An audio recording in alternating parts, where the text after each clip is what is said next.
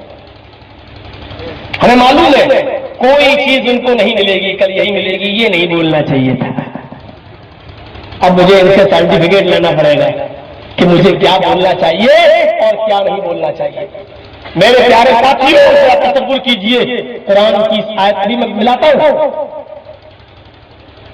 کل یگ میں گھبرائے تھوڑا سا زمانہ گزر جانے کے بعد جنیشو جب ساری کی ساری جنتا, ایک ایک شبد کی میننگ بتلا رہا ہوں, آسارام بابو جی بھی نہیں بتائیں گے, پول کھل جائے گی. بابا رام دیو بھی نہیں بتائیں گے, پول کھل جائے گی. کل یگ میں کچھ گزر جانے کے بعد جنیشو جب ساری کی ساری جنتا کھڑبڑ بڑی حیوان بن جائے گی, درندہ بن جائے گی, جانوروں کی طرح ہو جائے گی.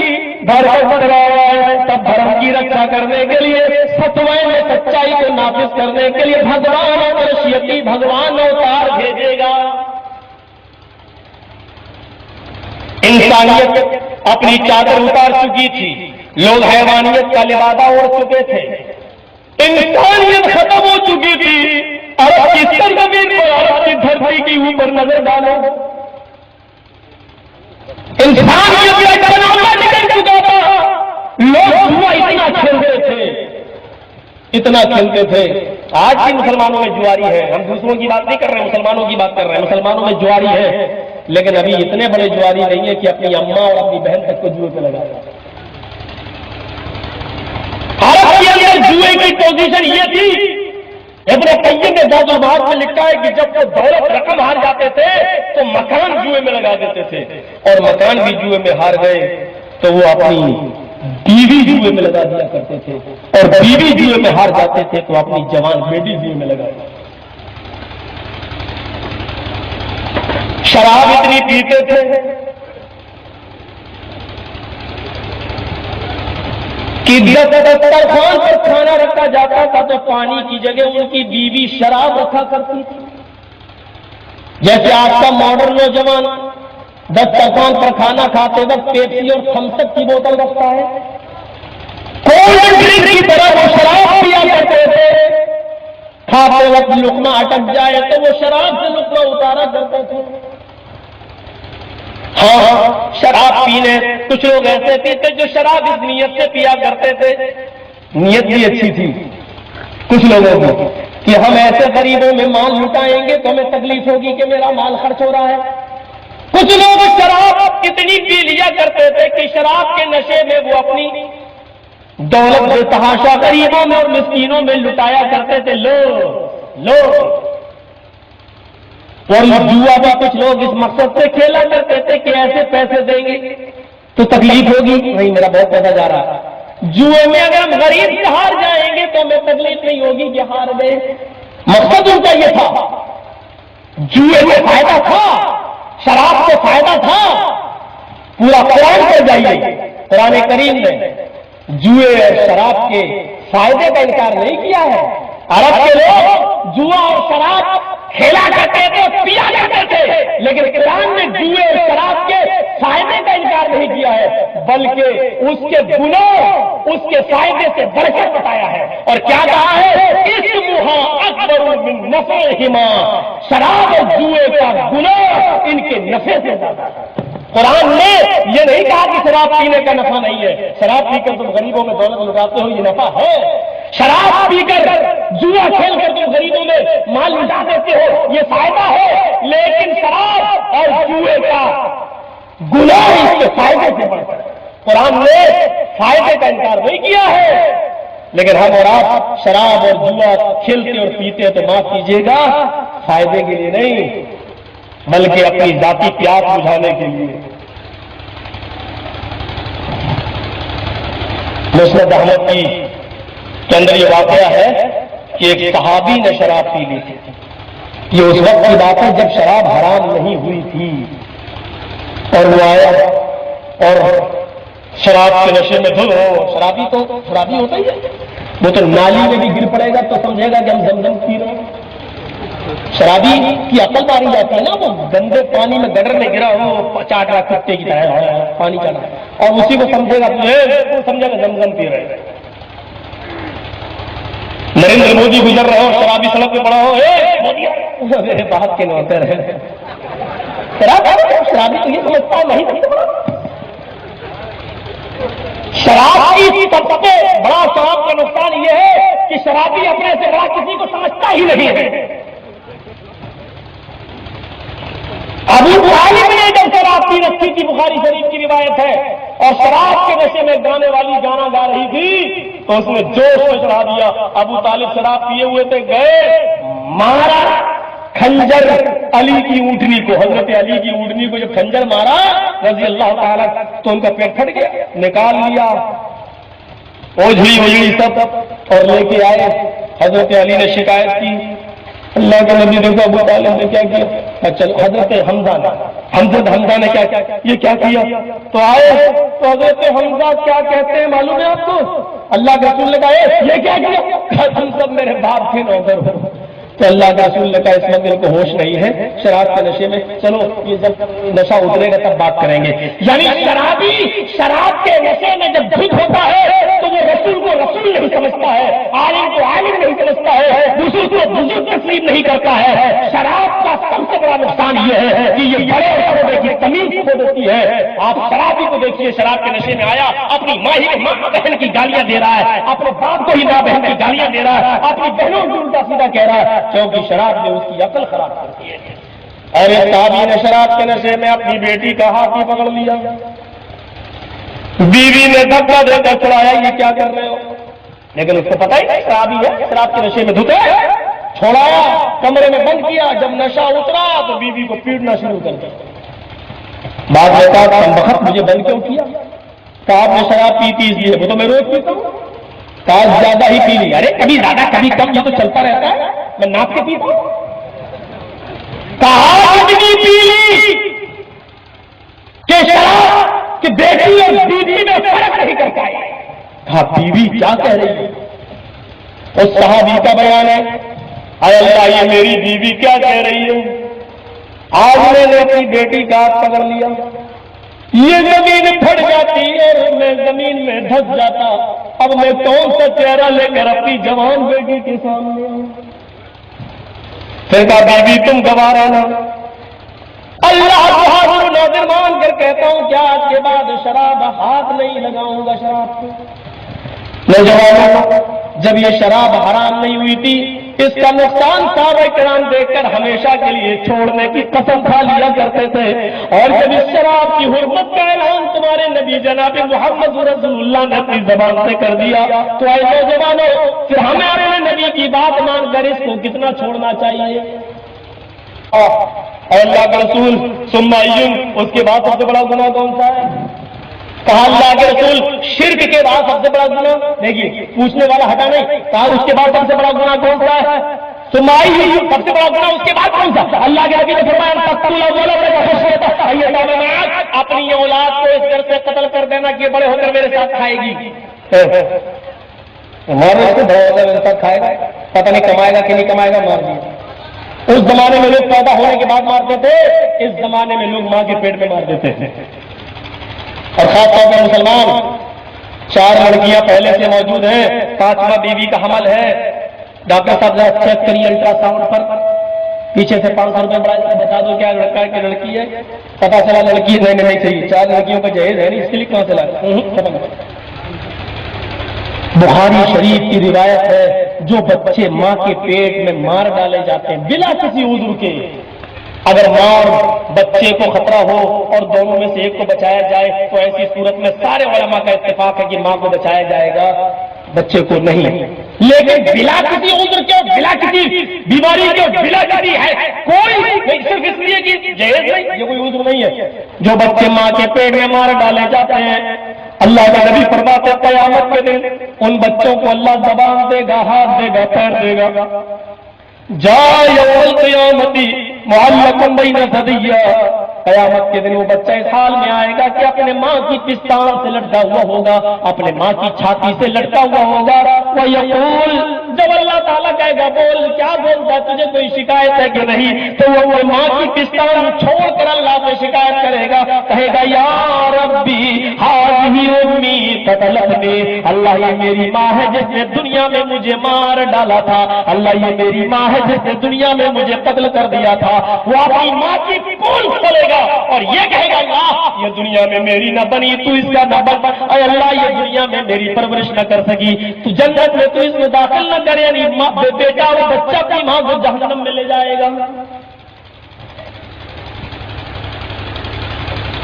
اس نے پھر پوچھا اے اللہ کے رسول, اولاد کو قتل کرنے کے بعد سب سے بڑا گناہ کون سا ہے؟ دیکھیے بڑے بڑے گناہوں کو آپ ختم کر رہے ہیں. ثم آئی, اس کے بعد سب سے بڑا گناہ کون سا ہے؟ فرمایا ان تزاری حلیلۃ جارک, اپنے پڑوس میں رہنے والی عورت کے ساتھ زنا. آپ لوگ زیادہ عقل مند ہیں, کئی مسئلہ نہ نکال لینا. پڑوس میں رہنے والی عورت کو منع کیا ہے, دوسری عورتوں کے ساتھ صحیح ہے. بڑے بڑے منطقی لوگ رہتے ہیں. پڑوس کی عورت کے ساتھ زنا اس لیے منع کیا ہے کیونکہ پڑوس میں گھر جیسا معاملہ ہو جاتا ہے.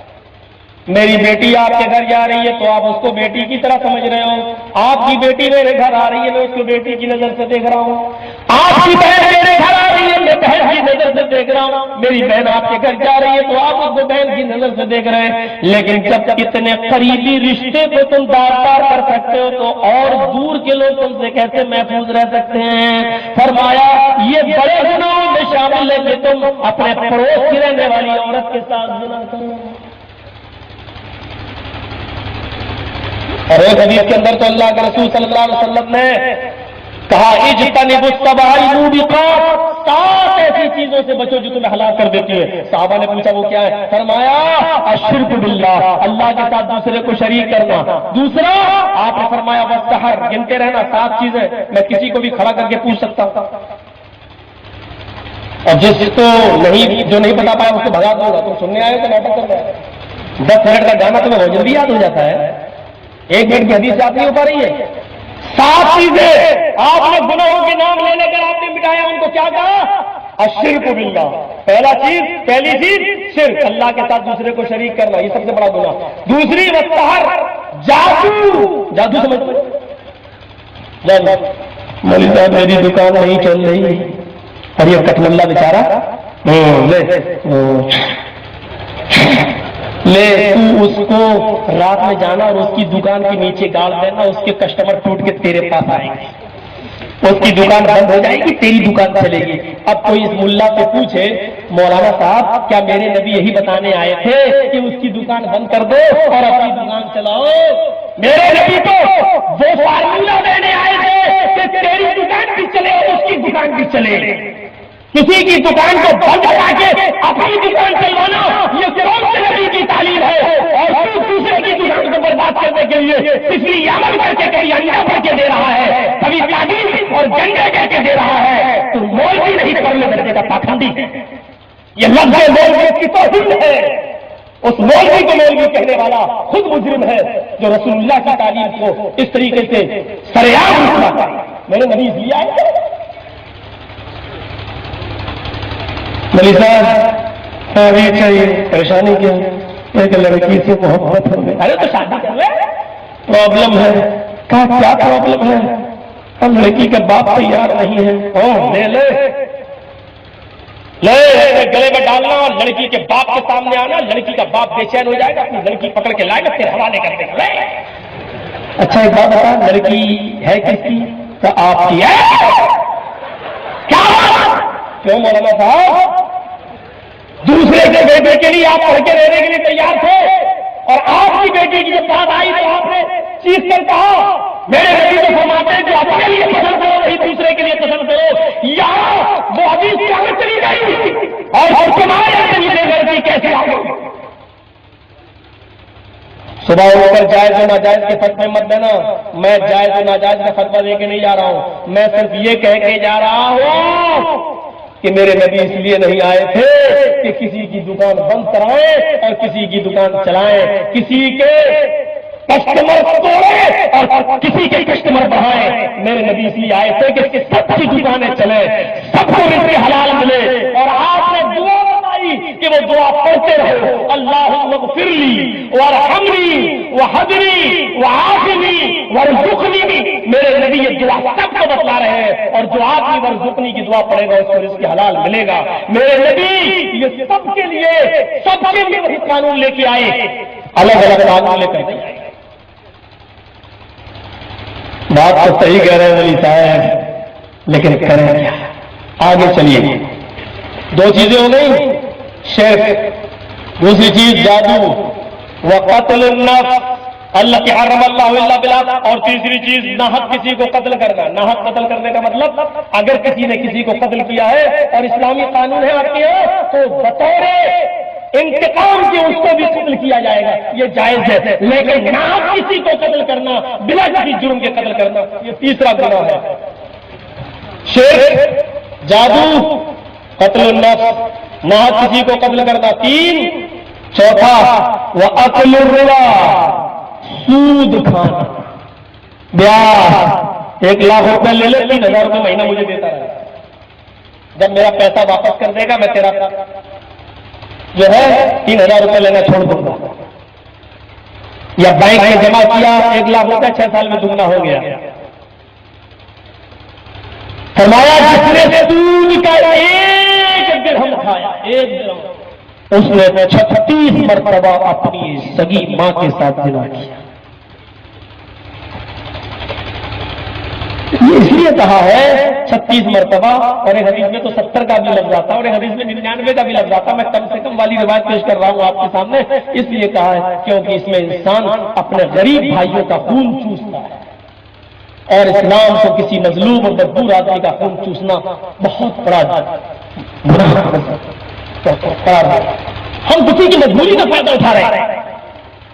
یہ پتیاں جو چلتی ہے نا, جو آج کل پتیاں ڈالی جاتی ہیں, 1,000 روپے 20 آدمیوں نے مل کے ڈالی, اب وہ بکتی ہے. مجبور آدمی ہے 5,000 روپے میں خرید لی, 20,000 کی پتی 5,000 روپے میں خرید لی, اس کو 15,000 مل رہا ہے. 5,000 روپیہ وہ 20 کینڈیڈیٹ میں تقسیم ہو رہا ہے, اور لاسٹ آدمی آخر میں اٹھاتا ہے. اور یہ کمائی کھانے والے بھی اپنی ماں کے ساتھ زنا کرتے ہیں. مجبوری میں پیسہ اٹھا رہے ہیں, مجبوری کا, اور وہ آدمی مجبوری میں خریدتا ہے یہ چیز مجبوری میں, کیونکہ ہمیں مشین لگا, ہمیں 15,000 دے دو, ہم 20 میں دیں گے, ہر مہینے 1,000 دیں گے. ہاں اگر قرآن راضی ہوتی ہے, جس کا نام نکلے اس کو پوری رقم دی جا رہی, وہ صحیح ہے. لیکن بیچی جاتی ہے یہ اپنی ماں, اور وہ بھی سگی ماں کے ساتھ, اور وہ بھی 36 مرتبہ زنا کے برابر.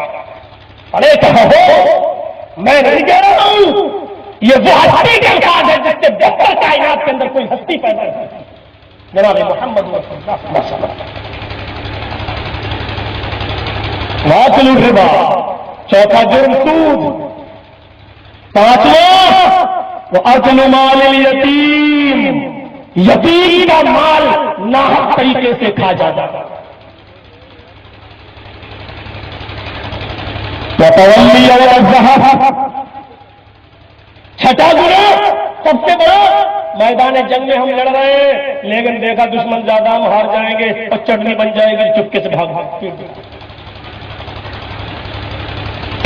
دکھا کے بھاگ جانا میدان جنگ سے، جہاد کا میدان چھوڑ کے بھاگ جانا۔ جہاد میں زیادہ نہیں بولیں گے، سرکار بدل گئی۔